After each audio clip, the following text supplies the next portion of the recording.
Buenas tardes, hermanos. Dios les bendiga. Vamos a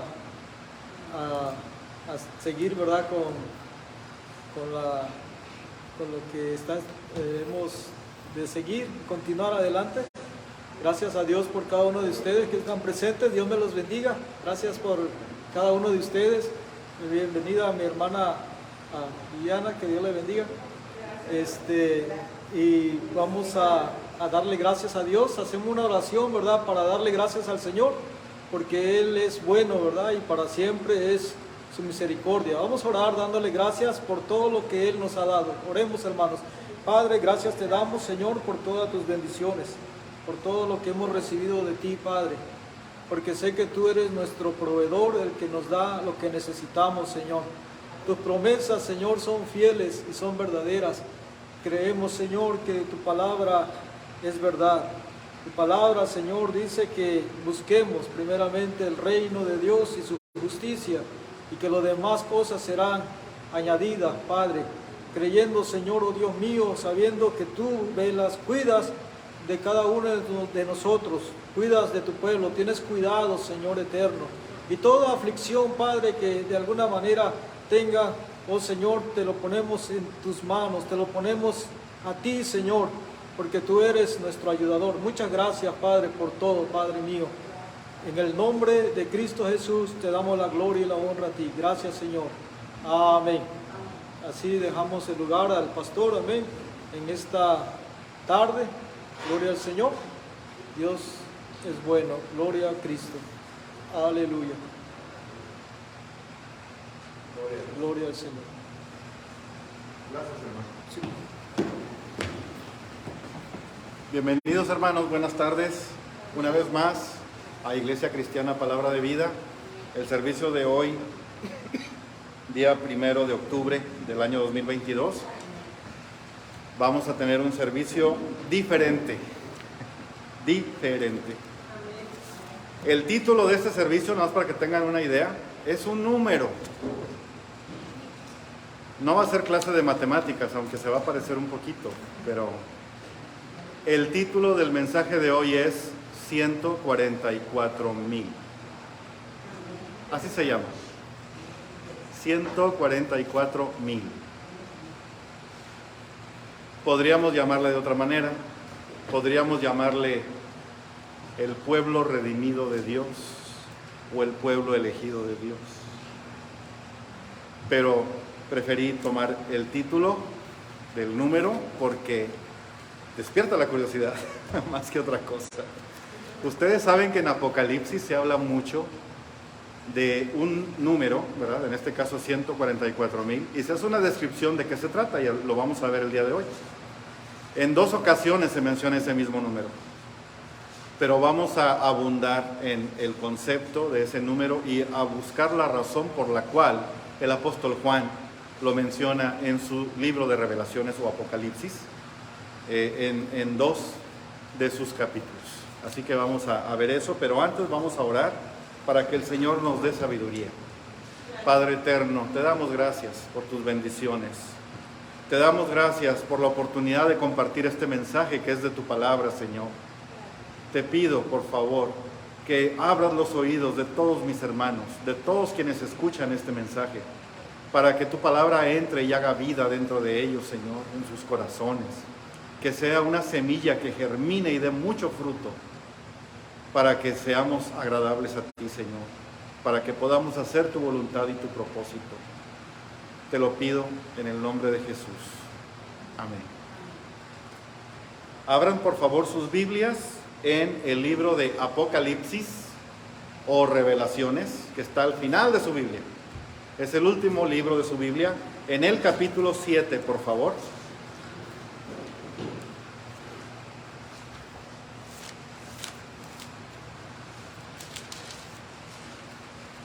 Y cuando lo encuentren digan, mejor no digan nada. Amén, gloria a Dios. Capítulo 7, vamos a leer a partir del versículo 1, por favor, ¿sí? Apocalipsis 7:1. Aquí es el apóstol Juan hablando, o escribiendo más bien, sobre esa visión que le dio el Señor. en la cual todas las revelaciones estaban pues vigentes.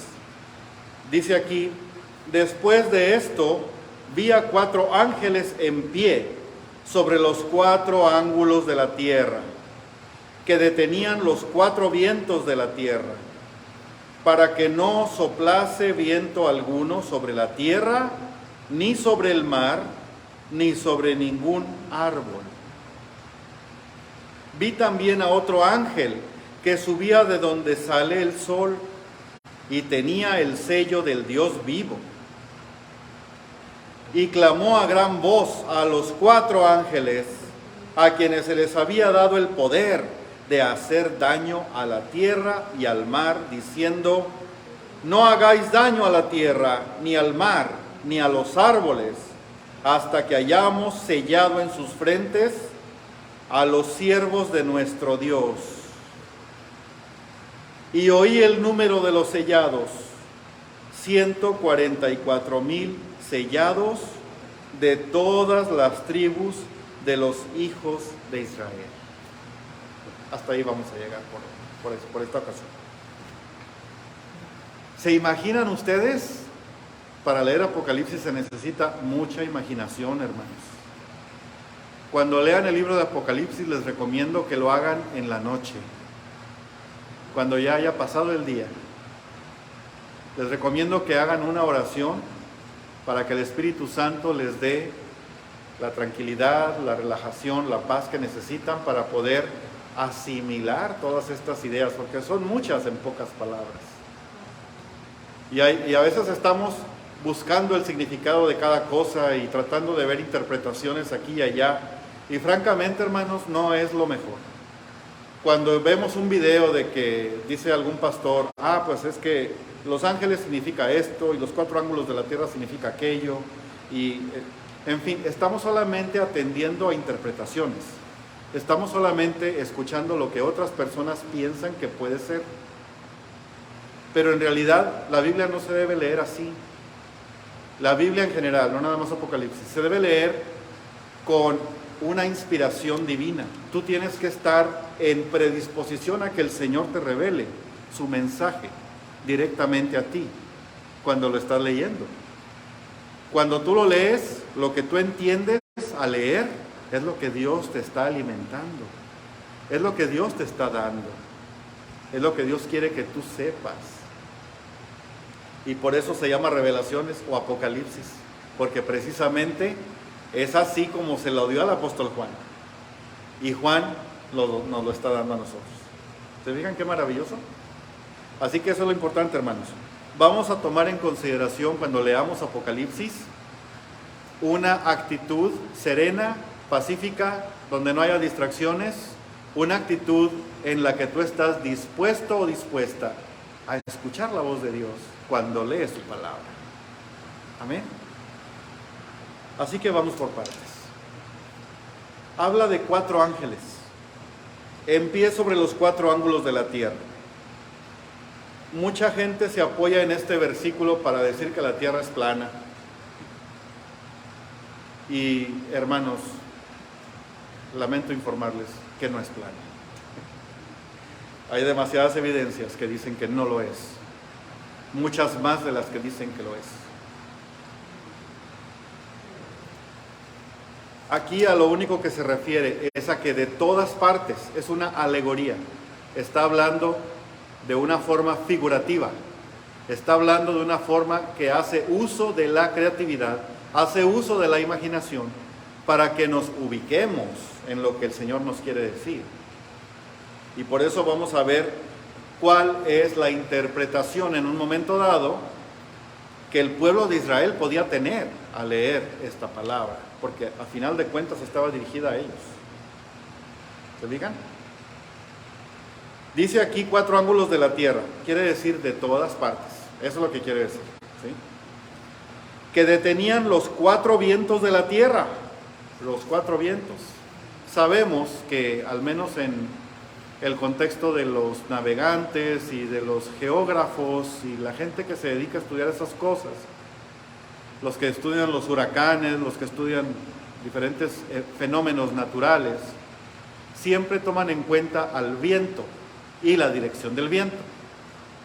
Cuando prendes las noticias para ver Univisión, te dice ahí el muchacho, no sé cómo se llama, dice vientos del noreste de 14.5 millas por hora y no sé qué y no sé cuánto. Te dan la dirección del viento. Y cuando aquí habla de los 4 vientos de la tierra que estaban detenidos, significa que no había movimiento en el viento. No había viento. Viento es aire que se mueve, aire en movimiento, ¿verdad? Cuando dice que el viento estaba detenido, quiere decir que no había viento. Suena lógico, ¿verdad? Para que no soplase viento alguno sobre la tierra, ni sobre el mar, ni sobre ningún árbol. En otras palabras, este ángel que menciona Apocalipsis estaba ordenando o instruyendo a los otros 4 ángeles que dominaban estos fenómenos naturales, que no permitieran daño a 3 cosas. Habla de la tierra, habla del mar y habla de los árboles. ¿Por qué? ¿Qué tiene que ver una cosa con la otra? Cuando a una persona de la época de Jesucristo, varios años más tarde, le hablabas de tierra, de mar y de árboles, esa persona tenía una idea ya preconcebida de ciertos conceptos. Cuando se habla en Apocalipsis de tierra, se hace referencia a estabilidad.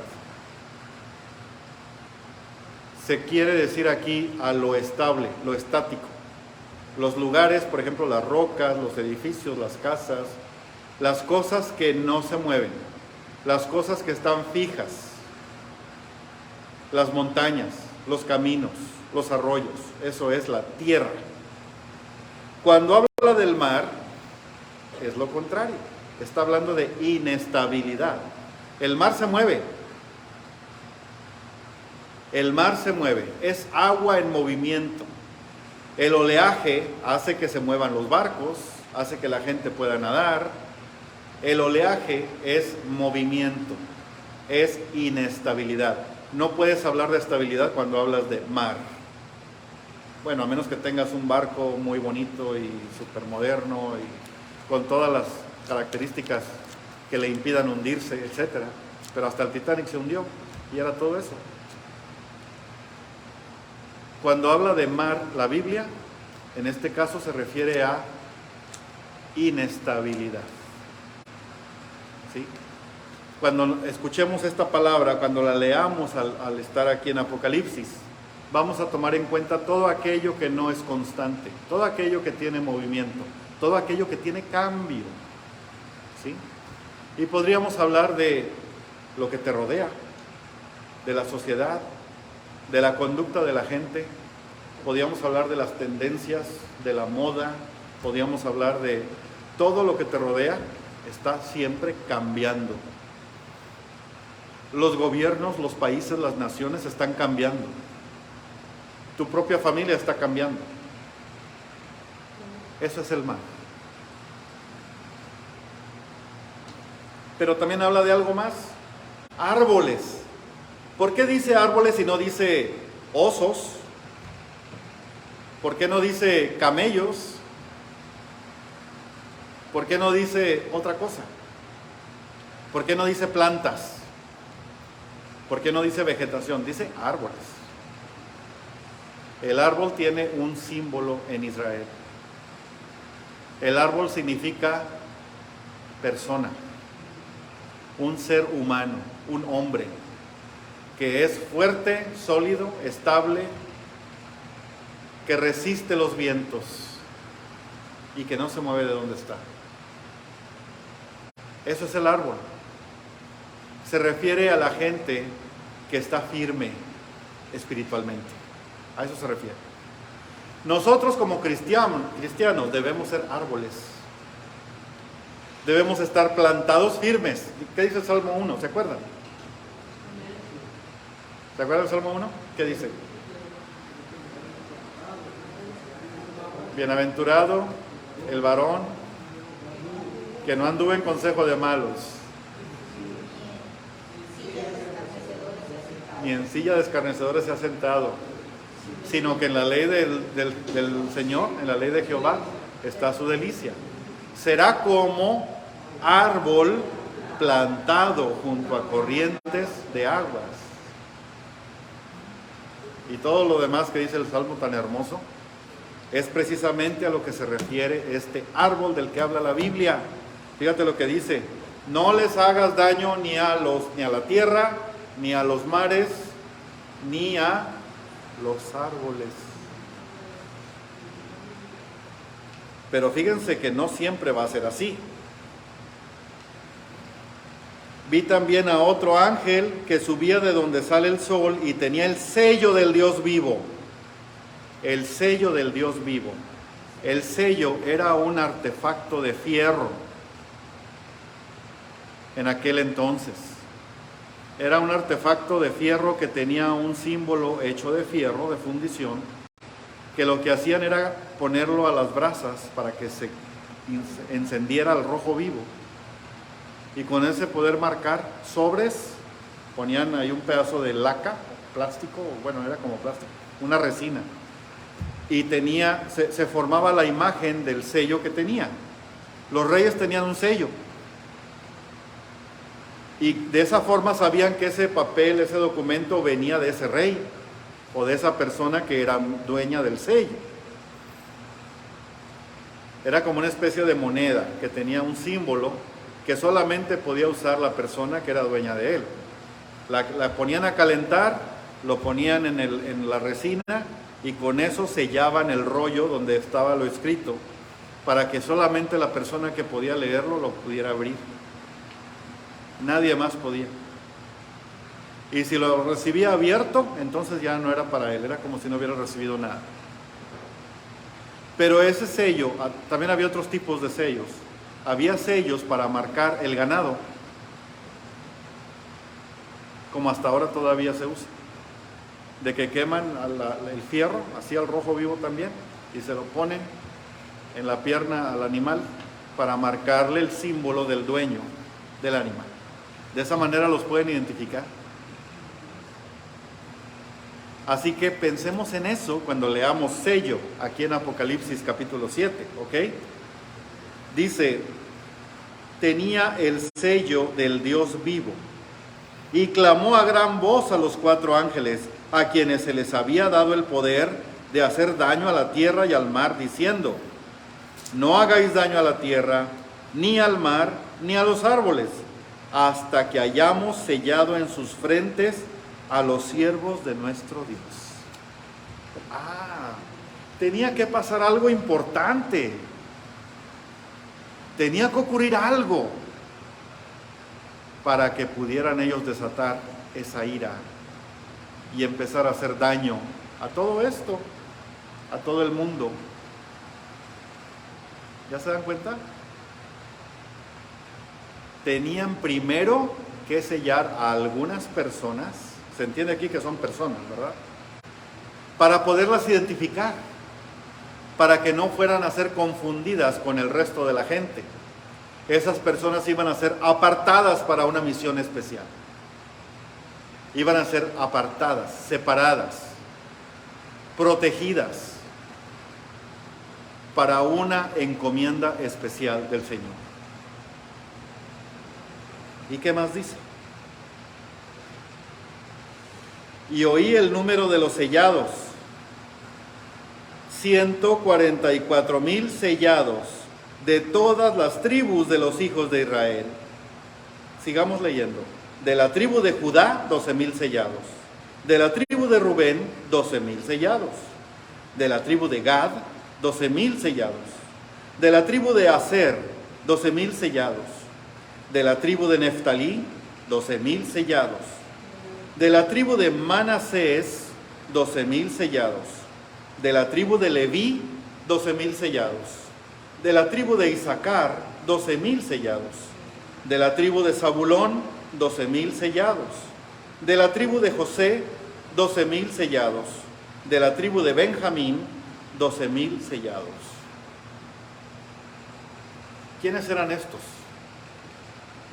¿Alguien los identifica? Esos nombres que mencioné. son las tribus de Israel y tenían el nombre de cada uno de los hijos o nietos de Israel. Jacob tuvo 12 hijos. A Jacob Dios le cambió el nombre a Israel y desde entonces se conoce que todos los descendientes de Jacob son israelitas. ¿Estamos claros en eso? Todos los descendientes de Jacob se llaman israelitas porque Jacob era Israel. Pero ni son todos los que están, ni están todos los que son. ¿Por qué? Porque si se fijan bien los nombres que mencionan aquí, aquí se menciona a un tal Manasés que no era hijo de Israel. Él era nieto de Israel. Manasés era uno de los 2 hijos de José. Y José se menciona aquí casi al final.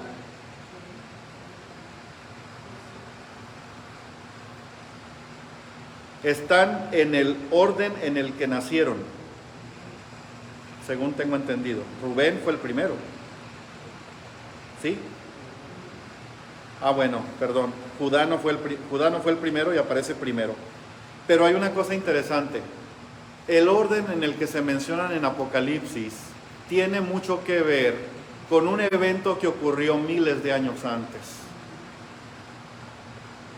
Y les pido ir, por favor, sin perder la página. Vamos a Génesis capítulo 49. Y vamos a ver algo muy interesante ahí. Por favor, Génesis 49. Fíjense, de Apocalipsis nos vamos a Génesis, al principio de la Biblia. Eso me emociona a mí. Capítulo 49 de Génesis.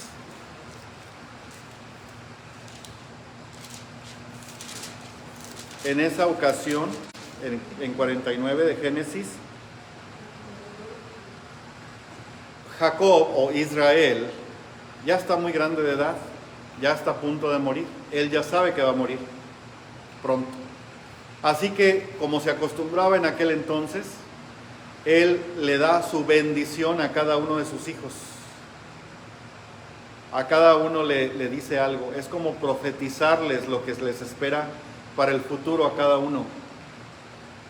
Es lo que él le pide a Dios que haga con ellos. Eso es lo que significa la bendición, en este caso del patriarca Jacob o Israel, para cada uno de sus hijos. Pero para entonces ya habían nacido Efraín y Manasés, los hijos de José. Y dicho sea de paso, los otros hijos de Jacob, de Israel, también tenían hijos. O sea, tenía nietos ya Jacob, y a lo mejor hasta bisnietos, no sé. Pero la importancia de Manasés y de Efraín es muy particular, porque ellos dos eran hijos de José, el hijo preferido de Israel. Y además estaban habitando en la tierra que el faraón egipcio le había regalado a José, que se llama la tierra de Gosén, que está al norte de Egipto, en África. Todavía existe. ¿Sí? En la tierra de Gosén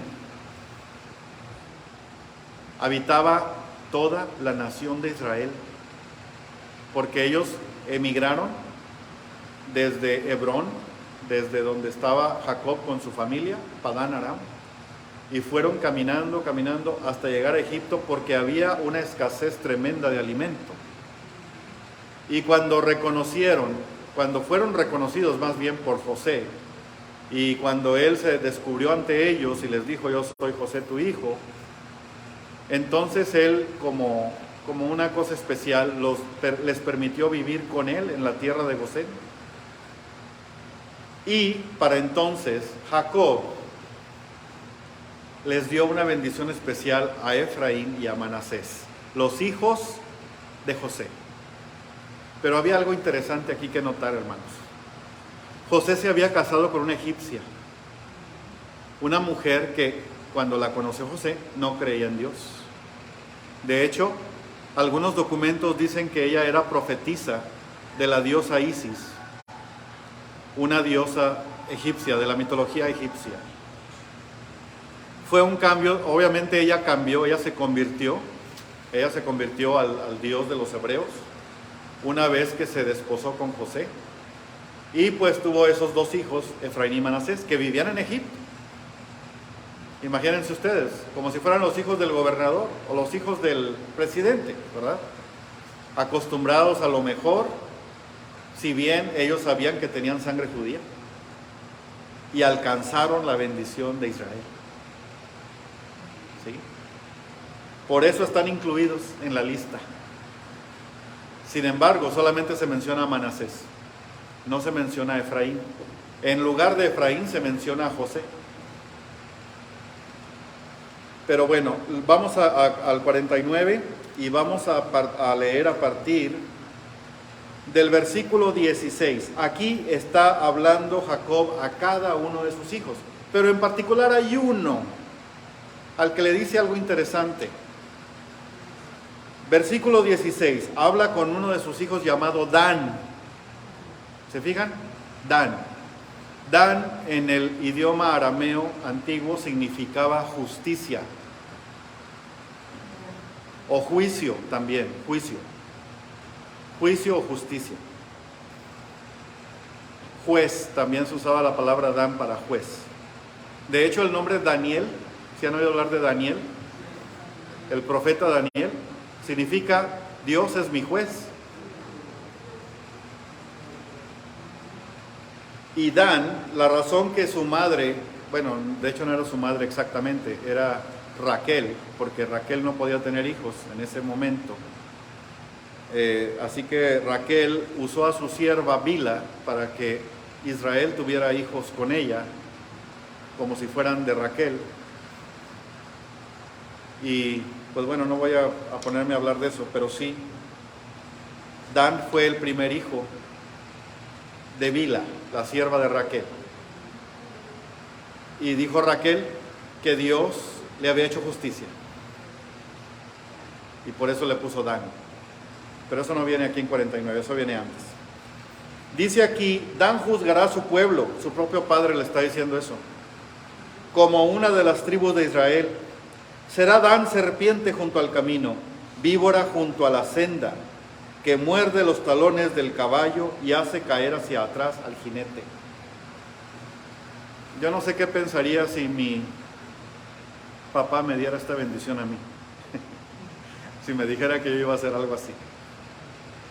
Era lo que Dios había puesto en el corazón de Israel, que le tuviera que decir a cada hijo, y en este caso Adán le dijo eso. Pero aquí lo interesante es que lo compara con una serpiente. Y en Apocalipsis la serpiente tiene un significado muy raro y muy feo. Cuando se habla de serpiente en Apocalipsis se habla de Satanás. Se da a entender que es el acusador, es el que hace el mal, es el maligno, es al que nadie quiere tener de amigo. Sin embargo, aún Satanás, dentro de todo lo que tiene que hacer, dentro de todo lo que hace, de toda su rebeldía, aún así es parte del plan de Dios. Dios lo tiene todo bajo control. Dios sabe lo que va a hacer Satanás y sabe para qué está haciendo lo que hace y lo está permitiendo. Dios podría simplemente decir, cállate y se acababa Satanás. Pero el plan de Dios es un plan inescrutable. No podemos nosotros ponernos a buscar por qué hizo esto y por qué hizo aquello Dios. No podemos cuestionarle porque Él es un Dios soberano. Lo único que tenemos que hacer es aceptar y entender cuál es el rol de cada uno aquí, de cada uno de nosotros y también de los demás actores que se mencionan en Apocalipsis y en toda la Biblia. Pero aquí interesantemente dice, Dan juzgará a su pueblo como una de las tribus de Israel, pero cuando vamos a Apocalipsis otra vez, no está Dan ahí en la lista. ¿Ya se fijaron? Dan no está incluido. ¿Por qué? La respuesta puede ser muy simple. Sencillamente, el Señor elige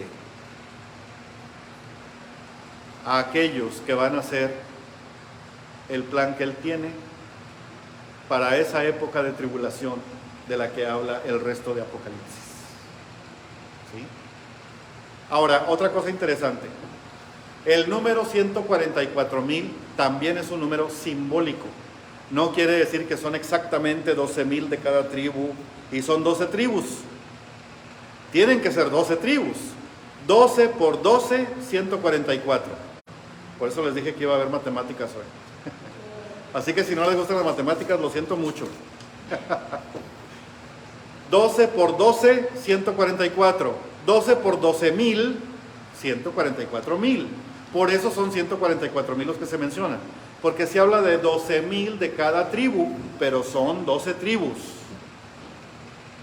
12 tribus de Israel. Y esas 12 tribus, esos 12,000 de cada tribu, tienen una misión especial. Vamos a leer más.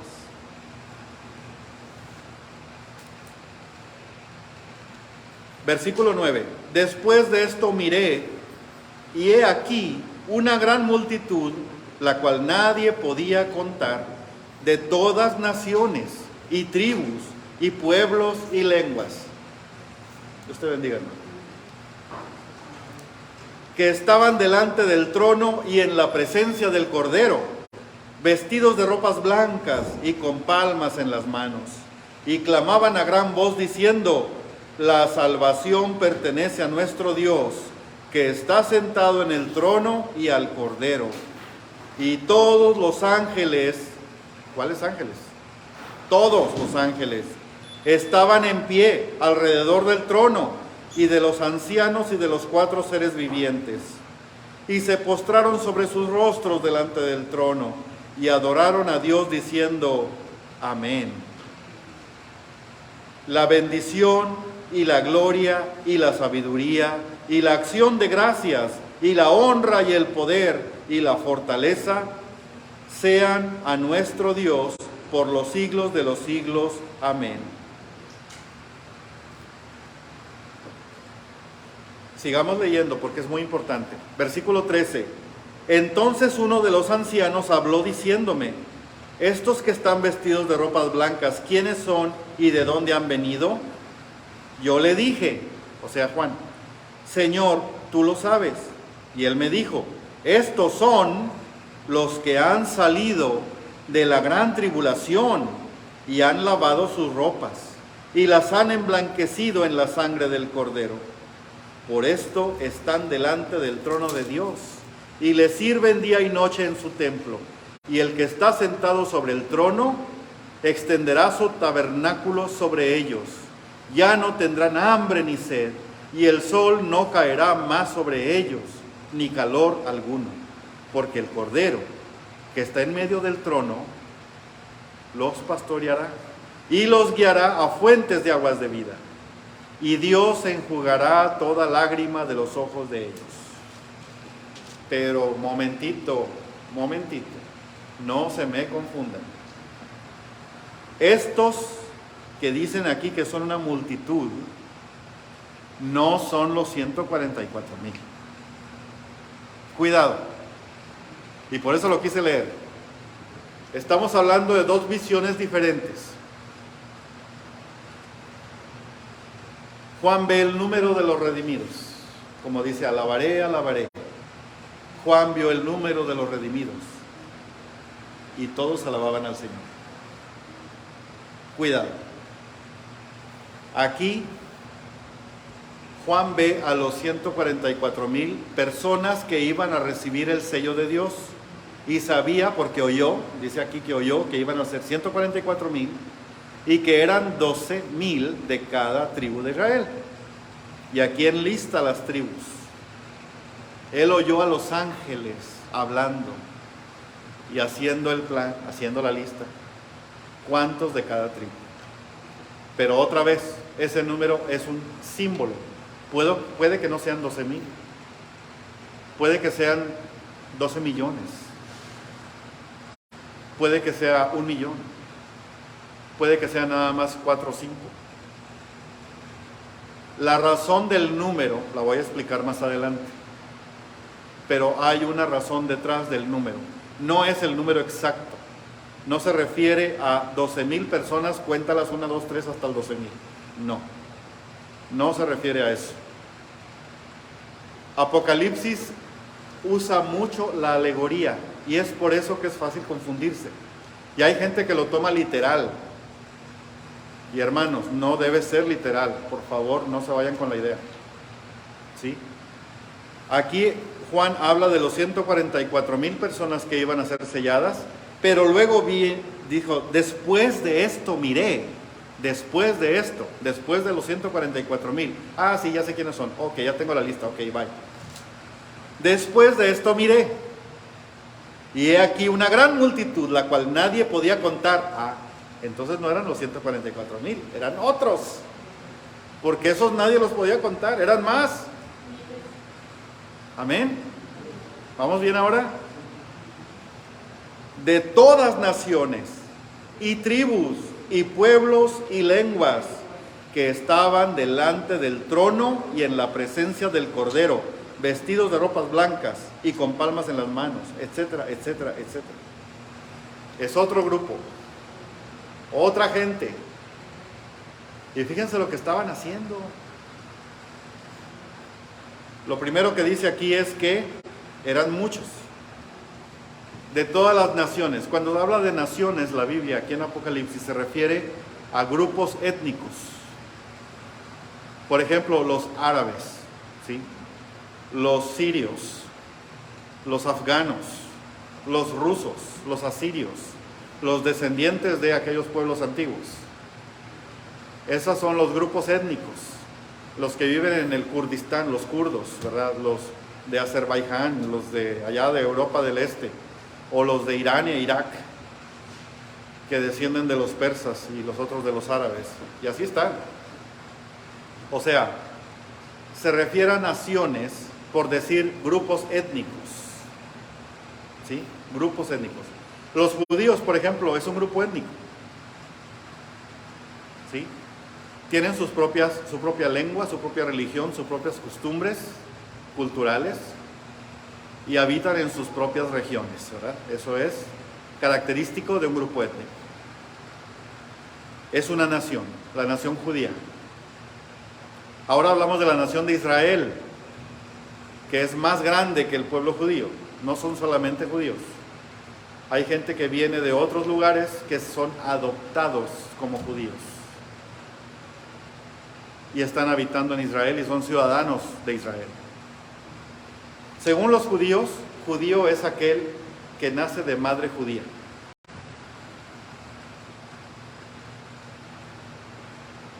Pero hay gente cuyo padre es judío y tienen sangre judía también.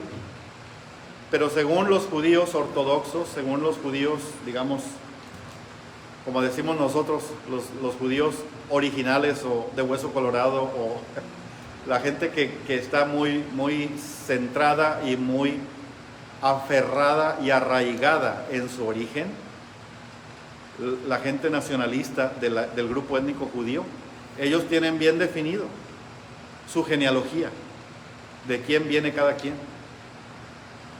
Ah, pues nosotros somos descendientes de Leví. Ah, somos descendientes de Dan. Somos descendientes de Isaacar. Somos descendientes de este y de aquel. Los judíos, por regla general, se consideran descendientes de Judá. Y por eso se llaman a sí mismos así. ¿Ok? Pero continuando con lo que estaban haciendo esta multitud, dice que estaban alabando a Dios, estaban en la presencia del Cordero, o sea, de Jesucristo. Estaban ellos ahí adorándole, vestidos con ropas blancas y con palmas en las manos. Y clamaban a gran voz diciendo: la salvación pertenece a nuestro Dios que está sentado en el trono y al Cordero. Fíjense bien, hermanos. Dice aquí en el versículo 14: estos son los que han salido de la gran tribulación y que han lavado sus ropas y las han emblanquecido en la sangre del Cordero. ¿Qué significa eso? Multitud de gente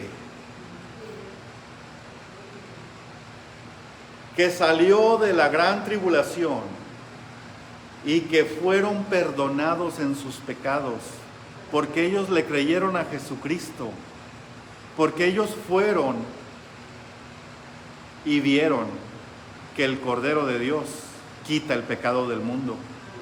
Y por eso ellos emblanquecieron sus ropas, dice ahí, con la sangre del Cordero. ¿Quién no le da gracias a Dios por eso? Otra vez, y también para evitar confusiones, ¿quiénes no son estos? Estos no son los 144,000. ¿Y quiénes más no son estos? Estos no son la iglesia. Tampoco son la iglesia. De la iglesia no se habla todavía aquí. Es más, ya no se habla aquí. Y miren qué interesante. Vamos ahora a Apocalipsis capítulo 14. Se está poniendo bueno, ¿verdad que sí?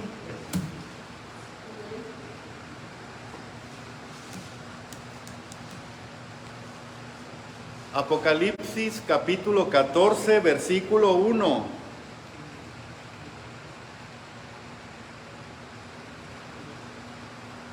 Después miré, y he aquí, el Cordero estaba en pie sobre el monte de Sión, y con él 144,000 que tenían el nombre de él y el de su padre escrito en la frente. ¿Vamos bien? ¿Ya sabemos quiénes son esos? ¿Ya sabemos quiénes son?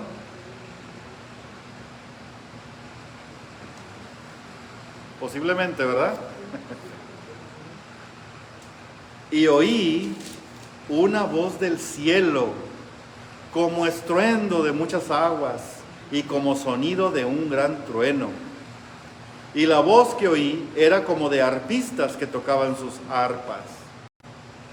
Y cantaban un cántico nuevo delante del trono y delante de los 4 seres vivientes. Luego hablamos de estos 4 seres vivientes. Y de los ancianos, luego hablamos de estos ancianos. Y nadie podía aprender el cántico, sino aquellos 144,000 que fueron redimidos de entre los de la tierra. Hasta ahí. A ver, ¿cómo está eso? 144,000 redimidos. ¿Quiénes eran estos? ¿Los mismos que al principio? Tenían un sello.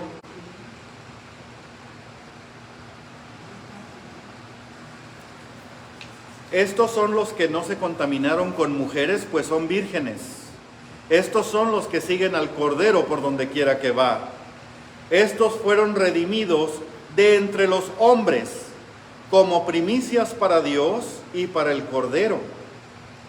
Y en sus bocas no fue hallada mentira, pues son sin mancha delante del trono de Dios. Hay una creencia muy popular, y cuidado con ella,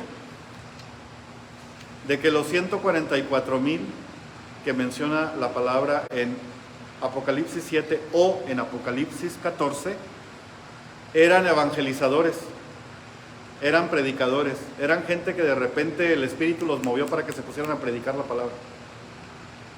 Porque dice Mateo 24 que el Evangelio será predicado a todas las naciones y entonces vendrá el fin. En ese orden. ¿Sí? ¿Vamos bien? Ahorita vamos a Mateo. Pero primero quiero aclarar eso. No se trata de evangelistas. Los 144,000 no eran los encargados de predicar el Evangelio. Yo mismo creía eso, les confieso. Yo mismo tenía esa idea equivocada. Pero al leer bien me di cuenta que no era posible. Y más porque enseguida viene cómo se da eso de la predicación del Evangelio. Versículo 6. Vi volar por en medio del cielo a otro ángel, que tenía el Evangelio eterno para predicarlo a los moradores de la tierra, a toda nación tribu, lengua y pueblo. Fíjense bien, en ese orden. Nación, tribu, lengua y pueblo era lo mismo que se menciona en Apocalipsis 7. ¿Se fijan? Diciendo a gran voz, temed a Dios y dadle gloria, porque la hora de su juicio ha llegado, y adorad a aquel que hizo el cielo y la tierra, el mar y las fuentes de las aguas. Y luego siguen hablando los otros dos ángeles.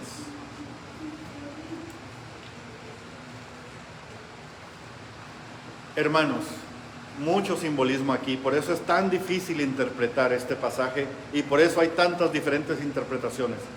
Nosotros queremos apegarnos a lo que dice la palabra de Dios nada más. No queremos salirnos de aquí. Somos de sana doctrina y se supone que solamente nos apegamos a lo que tiene base bíblica y nada más. ¿Sí? Por eso no vamos a especular quiénes son los 144,000, de dónde vienen, qué iban a hacer, bla, bla, bla. Lo único que quiere Dios que sepamos es que estos 144,000 sellados no es un número exacto y estos fueron los elegidos para la redención.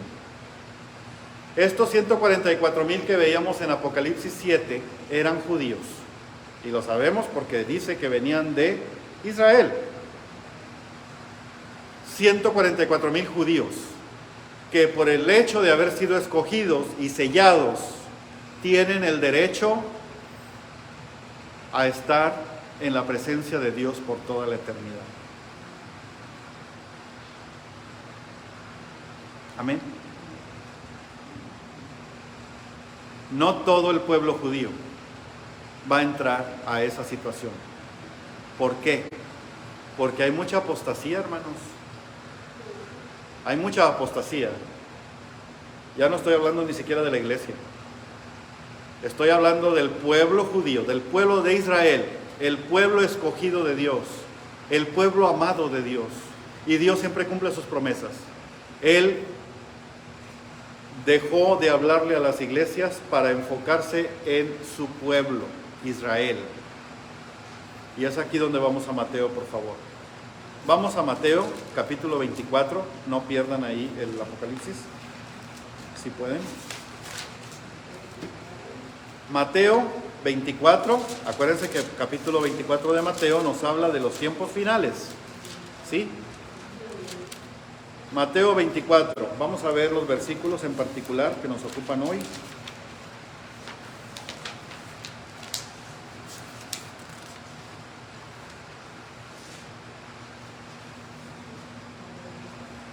Sí, vamos a ver versículos del 10 en adelante. Fíjense bien. ¿Ya tienen Mateo 24? Cuando lo tengan digan gloria a Dios. Dice versículo 10 de Mateo 24: muchos tropezarán entonces y se entregarán unos a otros, y unos a otros se aborrecerán, y muchos falsos profetas se levantarán y engañarán a muchos, y por haberse multiplicado la maldad, el amor de muchos se enfriará, mas el que persevere hasta el fin, este será salvo. Hasta ahí. El Señor se está refiriendo a sus discípulos, a sus apóstoles. Se está dirigiendo a ellos, les está diciendo a ellos, les está contestando una pregunta que le hicieron. Le preguntaron: ¿cuándo va a suceder todo esto que dices? Y les dijo: el día y la hora nadie lo sabe, pero lo que va a pasar es esto, esto, esto y esto. Así que pónganse buzos. Y todo esto que estamos viendo aquí en los versículos que acabamos de leer, hermanos, es lo que le está pasando a la iglesia. ¿Se fijan? Pero a partir del versículo 14 hay un cambio en la forma de hablar del Señor. ¿Se fijan? Vamos a leerlo para que se den cuenta. Dice: y será predicado este evangelio del reino en todo el mundo para testimonio de todas las naciones, y entonces vendrá el fin. Pero ya no está hablando de su iglesia ni de sus discípulos. Nada más dice que alguien va a predicar ese evangelio. Y entonces va a venir el fin. Por tanto, cuando veáis en el lugar santo la abominación desoladora de que habló el profeta Daniel, el que lee entienda, entonces los que estén en Judea huyan a los montes. ¿Quiénes? ¿Todos? Nada más los que están en Judea. ¿Quiénes están en Judea? El pueblo de Israel, el pueblo judío. Es más, ahorita se están yendo para allá todos los que están desperdigados en todo el mundo. Están regresando a su tierra, a la tierra que Dios les prometió. Están regresando. Pero todo esto, hermanos, es parte del plan de Dios y es parte de su profecía. Si se fijan bien, las profecías se van a cumplir y todo está encaminado hacia allá. Estamos viendo las sazones, estamos viendo las estaciones, viendo lo que ocurre y sabemos que se va a dar, ¿cierto?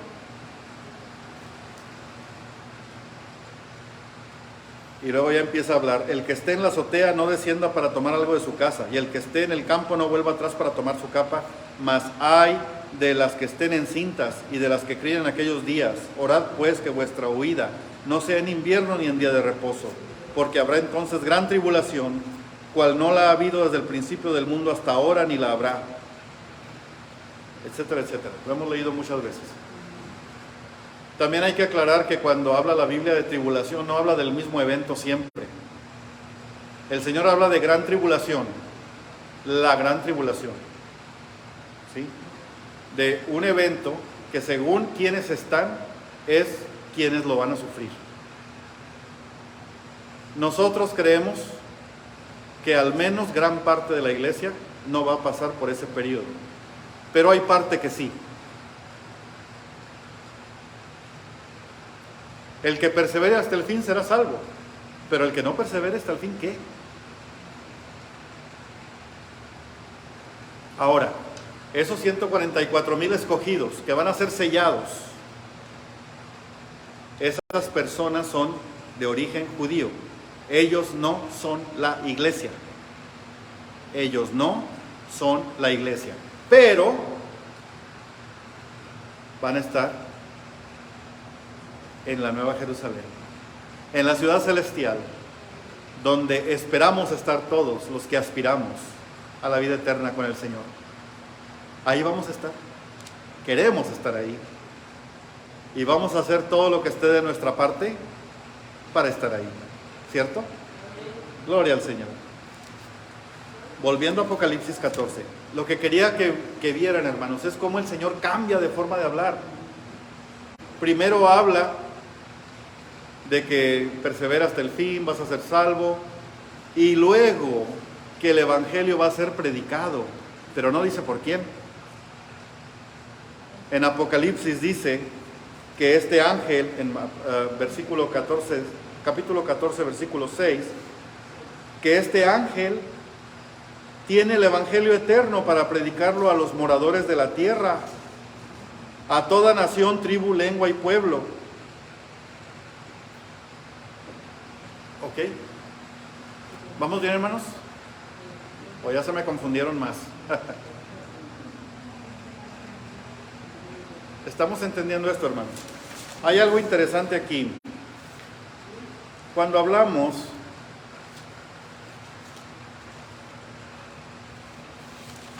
de los 144,000, estamos hablando de simplemente un símbolo. El número 12 es un número que siempre se asocia al reino de Dios. El número 12 se asocia al reino de Dios. Cuando tú hablas de 12 a un judío, él entiende que se refiere en algún modo al reino de Dios. Hasta el idioma hebreo, hermanos, tiene una relación directa con los números. Y hay una simbología muy directa entre números y letras pues no es alfabeto hebreo, se llama alefbeto, así, algo así. porque el grupo de letras que usan para escribir también se usa para poner números.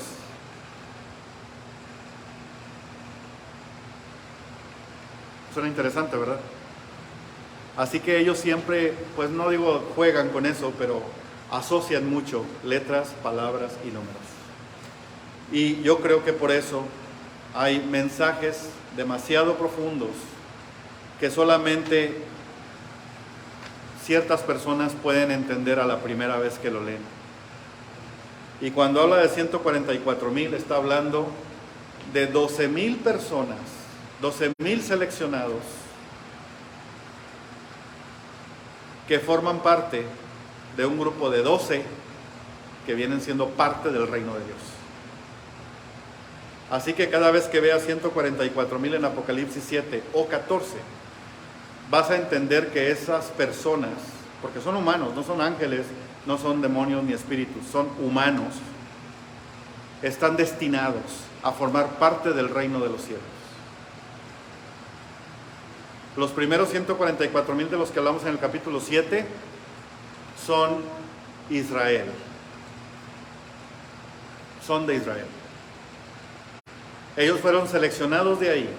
Ese es el remanente que menciona la palabra de Dios, que va a sobrevivir y que va a llegar a la vida eterna, porque el Señor los escogió. Amén. Y luego vienen las características de los otros 144,000. También son personas de todo pueblo, toda nación, ya no son judíos, ¿verdad? Ya son toda nación, toda lengua, todo pueblo, toda tribu, etc. Ellos no son judíos necesariamente, pero también van a tener ese derecho porque estando en la gran tribulación, reconocieron al Señor Jesucristo y se sometieron a Él, fueron justificados y lavados en su sangre, y de esa manera sus pecados fueron perdonados. Pero estamos hablando de otro grupo de 144,000 que también va a estar allá en el cielo con el Señor. Amén. Así que ya no son 144,000. Si te pones a contar con tus manos y haciendo cálculos, van a ser muchos más. ¿Sí? O vamos a ser muchos más. Esperemos en Dios. Porque el Señor no quiere que nadie se pierda,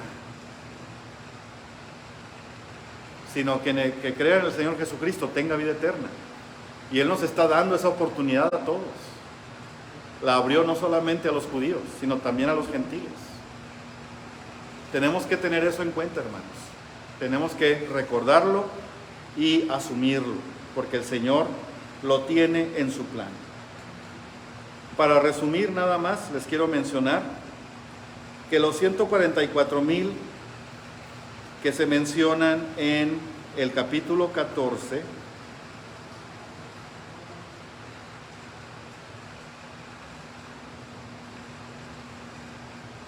dice, fueron redimidos de la tierra, pero el verso 4 dice que no se contaminaron con mujeres, que son vírgenes.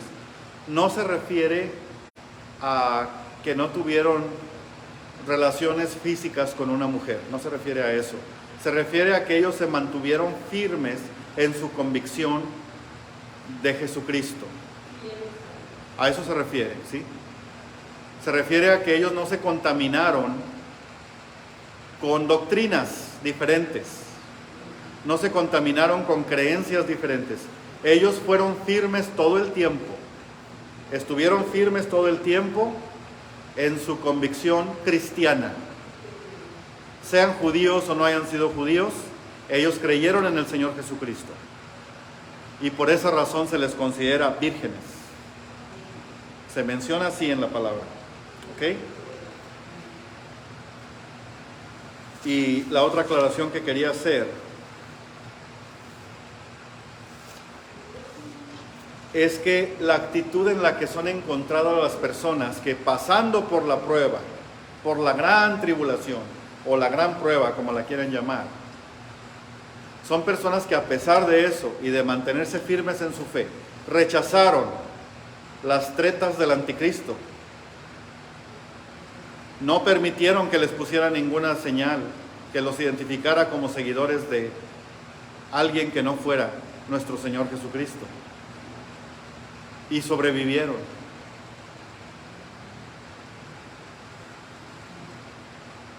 Y fueron redimidos porque ellos se mantuvieron firmes en su fe. ¿Se fijan? Así que yo les pregunto, hermanos, ¿cuál es la actitud que tú vas a tomar a partir de ahora? ¿Es una actitud de adoración a Dios, donde siempre estás dándole a Él la gloria, la honra, el poder, la fuerza, la sabiduría, todo lo que dice Apocalipsis 7, perdón. Apocalipsis 7, cuando tú dices que el Señor, la bendición y la gloria y la sabiduría y la acción de gracias y la honra y el poder y la fortaleza sean a nuestro Dios por los siglos de los siglos. Dilo, hermano, dilo. Perdón, Apocalipsis 7:12.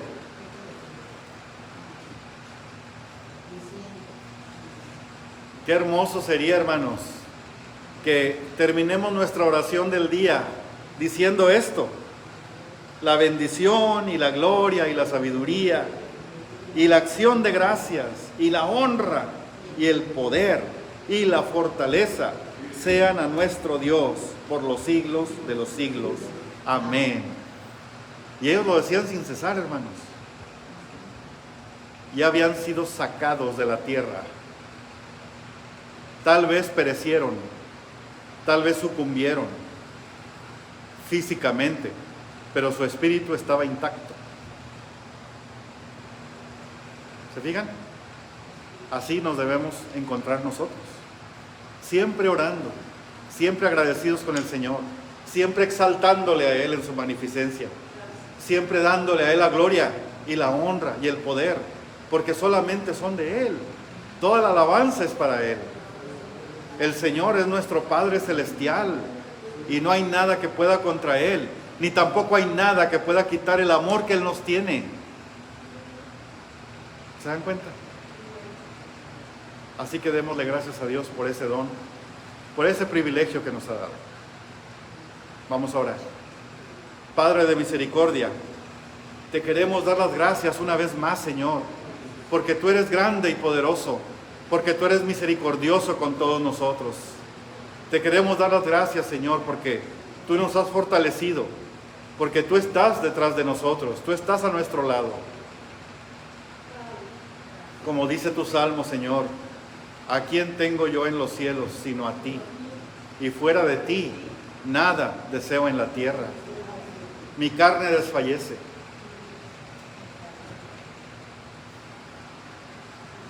Amén. Gloria al Señor. Te agradecemos, Señor, con todo nuestro corazón, toda tu bondad, toda tu gracia, para que nos des la oportunidad de ser salvos, Señor. Te pedimos que cuando llegue ese momento, tú permitas que nos sometamos a ti, Señor, para que laves con la sangre preciosa del Cordero, tu Hijo, nuestra vida y nuestras túnicas, para lavarnos de todo pecado, para quitarnos todo pecado, toda inmundicia, para que podamos ser dignos de estar ante tu presencia por toda la eternidad. Te damos gracias en el nombre poderoso de Cristo Jesús. Amén.